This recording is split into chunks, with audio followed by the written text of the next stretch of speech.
రాష్ట్ర ముఖ్యమంత్రి గారు ఈ రాష్ట్రంలో శాంతి భద్రతను కాపాడాలి, ప్రజల ఆస్తులకి ప్రజల మానాలకి ప్రజల స్వేచ్ఛకి కాపలదాడిగా ఉండాలి. కానీ స్వయంగా ముఖ్యమంత్రి గారే తెలంగాణ భవన్లో మంత్రులు, ఎమ్మెల్యేలు, ఎంపీలతో, ఎమ్మెల్సీలతో మీటింగ్ పెట్టి భారతీయ జనతా పార్టీ కార్యకర్తల మీద దాడులు చేయండి, ఏ గ్రామంలో దొరికినా తన్ని తరమండి అని ఒక గంట సేపట్లో 10-15 సార్లు బంధించి,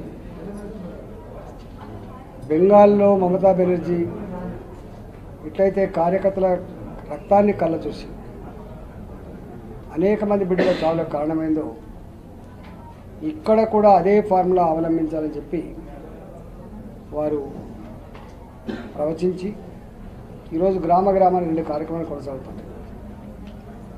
ఒకటి, కేంద్ర ప్రభుత్వ దిష్టిబొమ్మలు దానం చేయడం.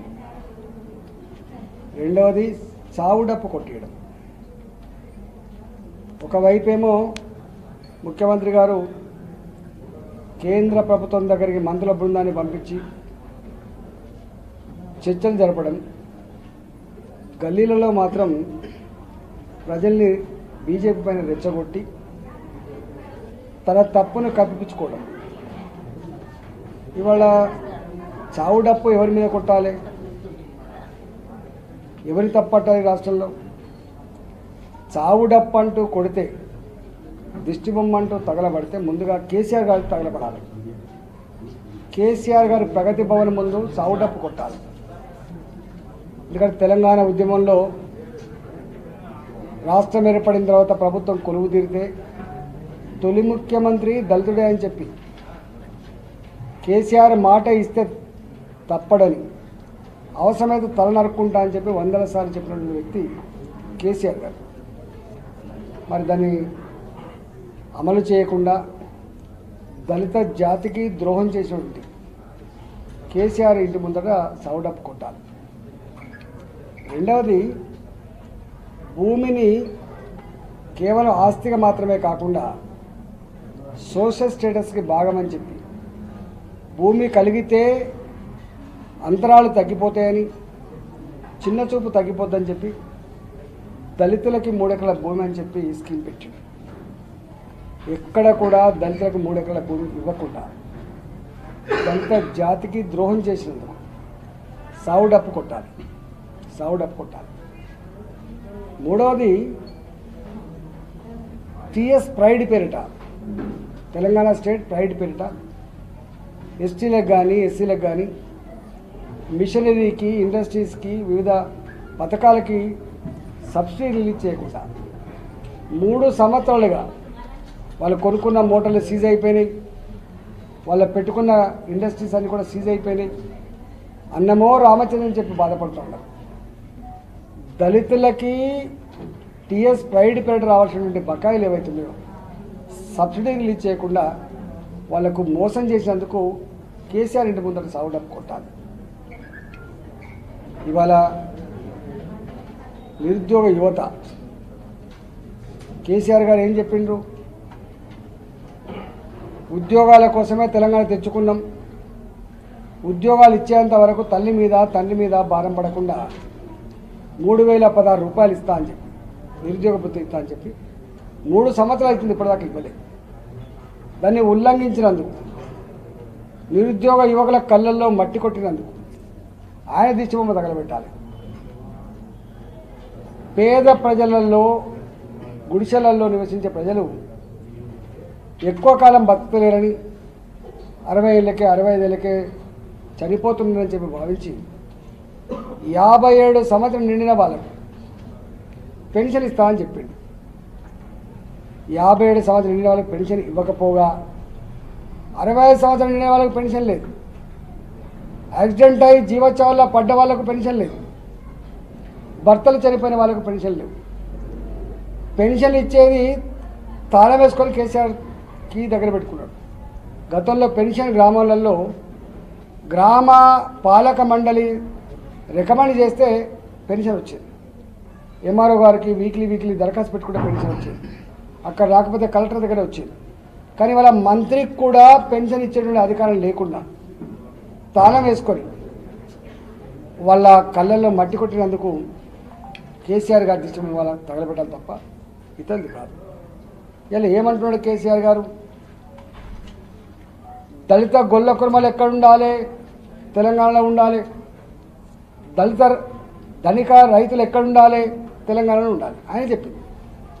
కానీ వాళ్ళ ధనిక రైతులు ఉండాలని చెప్పేటువంటి ఈ రాష్ట్రంలో ప్రపంచంలో ఎవ్వరు ఇవ్వని రైతు బంధు ఇస్తున్నా, ఉచిత కరెంట్ ఇస్తున్నా, నాణ్యమైన కరెంటు 18 గంటలు 24 అవర్స్ చెప్పండి 18 గంటలు ఇస్తున్నా.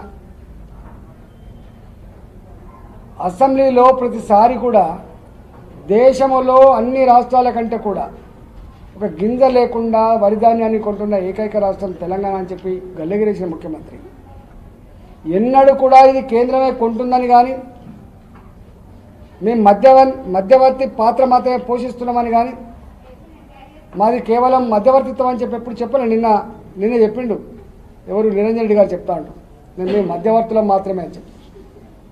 కానీ రిజల్ట్ వస్తేనో తన ఖాతాలో వేసుకుంటాడు, రిజల్ట్ రాకపోతేనో ఇతర ఖాతాలో వేసే ప్రయత్నం చేస్తాడు. 4 ఏళ్ల క్రితం చెప్పిన రైస్ మిల్లర్లు అయ్యా ఇక్కడున్న రైస్ మిల్లర్లు కూడా అవుట్డేటెడ్ టెక్నాలజీతో ఉన్నాయి, కొత్త టెక్నాలజీ వచ్చింది, నూకలు తక్కువ వచ్చే టెక్నాలజీ, బియ్యం క్వాలిటీ పెరిగే టెక్నాలజీ, మీకు జపాన్ టెక్నాలజీ ఉంటుంది, దాని పేరు సటాకా మిల్స్ అంటారు. Switzerland mills Satake mills Japan technology వచ్చింది. మన ప్యాడీ ఇంత వరిధాన్యాన్ని క్రష్ చేసే కెపాసిటీ కూడా లేదు. మీరు ఇండస్ట్రీస్కి ఎట్లయితే సబ్సిడీ ఇస్తుండ్రో యూనిట్కి ₹2 సబ్సిడీ ఇవ్వండి, మెషినరీ మీద కొంత సబ్సిడీ ఇవ్వండి, భూములు కొంత అలకేట్ చేయమని చెప్పింది వాళ్ళు. 4 ఏళ్ల నుంచి వాళ్ళు తిరిగి చెప్పలేరు తప్ప ఏ ఒక్క జిల్లాలో కూడా ఒక్క రైస్ మిల్ క్లస్టర్ ఇక్కడ ఏర్పాటు కాలేదు. దాని ఫలితంగా ఒకప్పుడు వడ్ల కోసం ఆడపడ్డ రైస్ మిల్లులు ఇంకో 10 లారీలు ఇప్పియమని చెప్పి పైరవీలు చేయించుకున్న రైస్ మిల్లులు ఇవాళ వరిధాన్యం ట్రాక్టర్లు పోతే లారీలు పోతే 3 రోజులుగా 4 రోజులుగా అన్లోడ్ కాక 40 కిలోల బస్తాకు 4 కిలోలు కట్ చేసుకొని క్వింటల్ వరిధాన్యం మీద 10 కిలోలు కట్ చేసుకొని రైతుల కళ్ళలో మట్టి కొట్టే పరిస్థితికి ఇలా కారకులు కేసీఆర్. ఇది వర్షాకాలం పంటనే, ఇంకా ఎండాకాలం పంట రాలేదు. అది పచ్చి బియ్యమా ఉప్పుడు బియ్యమా ఇంకా చర్చ రాలేదు. ఆ చర్చ రాకమునిపే ఇప్పటికే 10 కిలోల చొప్పున కటింగ్ పెట్టి 25 రోజులుగా 30 రోజులుగా వరిధాన్యం కళ్ళాల మీదనే వాళ్ళు పడుకొని తనువు చాలిస్తున్న రైతులు, చనిపోతున్న రైతులది ఇవాళ పట్టించుకునే పాపన పోలేదు. దానికి ఈయన దిష్టమో తగలబెట్టాలి. వాస్తవంగా ఇవాళ రెండో పంట విషయంలో కూడా 50 లక్షల టన్నుల పంట వస్తుందా 40 లక్షల టన్నుల పంట వస్తుందా తెలియదు. కానీ ఒకవేళ నూకలు అయితే 25 కిలోల నూకలు ఇప్పటికే కేంద్ర ప్రభుత్వం అలౌ చేస్తుంది పచ్చి బియ్యంలో, అంటే రా రైస్లో. ఇంకో 5 కిలో 10 కిలో ఎక్కువ వస్తాయి సాయిల్ని బట్టి అంటున్నారు. 10 కిలోల నూకలకు ఇంకో ₹10 నష్టమవుతుంది. బియ్యం ధర ₹20 ఉంటే నూకల ధర ₹16 ₹15 ఉంటుంది, ₹10 గ్యాప్ ఉంటుంది. ఆ ₹10 అంటే క్వింటల్ వెనుక ఒక ₹100 ₹110 ₹120 అవుతుంది. 50 టన్నుల విలువ కడితే ఒక 500 కోట్లు అవుతుంది. ఒక 500 కోట్ల రూపాయలు తన రైతాంగం కోసం, తన రాష్ట్ర ప్రజానికం కోసం ఖర్చు పెట్టాల్సింది పోయి ఇవాళ కేంద్రం మీద రుద్దే ప్రయత్నం చేసి మొత్తం అయోమయం. ఒకనాడేమో పత్తి వేయమని చెప్పిండు, ఒకనాడేమో సన్నబట్లు వేయమని చెప్పిండు, ఒకనాడేమో మొక్కజొన్నలు వేయొద్దని చెప్పిండు, ఇవాళ మొత్తం వరిధాన్యం వేయొద్దని చెప్తున్నాడు. ఇన్ని రకాల ప్రజలకు ఎనుకడ కదా దౌలతాబాద్ నుంచి ఢిల్లీకి రాజధాని, ఢిల్లీ నుంచి దౌలతాబాద్ రాజధాని అన్నట్టుగా ఒక గట్ల చేస్తున్నాడు ముఖ్యమంత్రి గారు. తన తప్పును కప్పిపుచ్చుకోవడానికి ప్రజలలో వచ్చిన ఆగ్రహ జ్వాలల్ని ఇతర పార్టీల మీద నెట్టేయడానికి చేస్తున్నటువంటి కపట పద్ధతి తప్ప కుట్ర తప్ప ఇంకోటి లేదు. ఇప్పటికైనా నేను కోరుతున్నా, భూమి మీద దిగిరా. నీకు హుజురాబాద్ ఎన్నికల తర్వాత ఫామ్ హౌస్ నుంచి బయటకు వచ్చినావు, హుజురాబాద్ ఎన్నికల తర్వాత ప్రగతి భవన్లో ఇంత చర్చలు పెడతా ఉన్నావు కాబట్టి 4 ఏళ్లుగా ఎమ్మెల్యేలకు ఇంటర్వ్యూలు లేవు, మంత్రులకు స్వేచ్ఛగా వాళ్ళ డిపార్ట్మెంట్లో నిర్ణయాలు తీసుకునే అధికారం లేదు, ప్రగతి భవన్ మొత్తం ఇనుప కంచెలు వేసుకున్నావు, రాజరికంలో రాజు కూడా నికట ప్రజలు ఏమనుకుంటున్నారో మారువేషంలో తెలుసుకుంటారని చెప్తారు. కానీ ఈ ముఖ్యమంత్రి గారు మాత్రం ఎవరితో సంబంధం లేదు.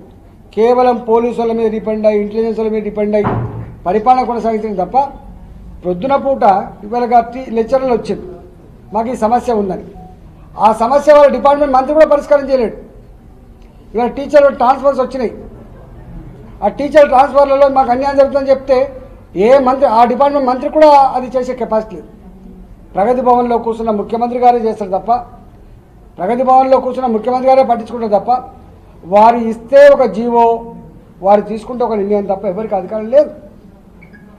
ఇవాళ ఇప్పటికైనా ముఖ్యమంత్రి గారు వాళ్ళ మీద వీళ్ళ మీద ఎగదోసులు పక్కకు పెట్టి గ్రామాలలో లా అండ్ ఆర్డర్ చిచ్చుపెట్టే ప్రయత్నం చేయకుండా రైతాంగానికి క్షమాపణ చెప్పి వరిధాన్యం విషయంలో మీరు క్లారిటీ ఇవ్వాలని చెప్పి నేను డిమాండ్ చేస్తా ఉన్నాను. నిజంగానే కనుక మీరు నిజాయితీ ఉంటే చాలాసార్లు చెప్పిన సన్నబియ్యం చిట్టిముత్యాల్లా కాకుండా, సన్నబియ్యం బీపీటీలు కాకుండా, సన్నబియ్యం పొడుగున్న సన్నబియ్యం అయితే ఇంటర్నేషనల్ మార్కెట్లో ధర ఉందని చెప్పినాం. అసలు మీరు ప్రతి నియోజకవర్గంలో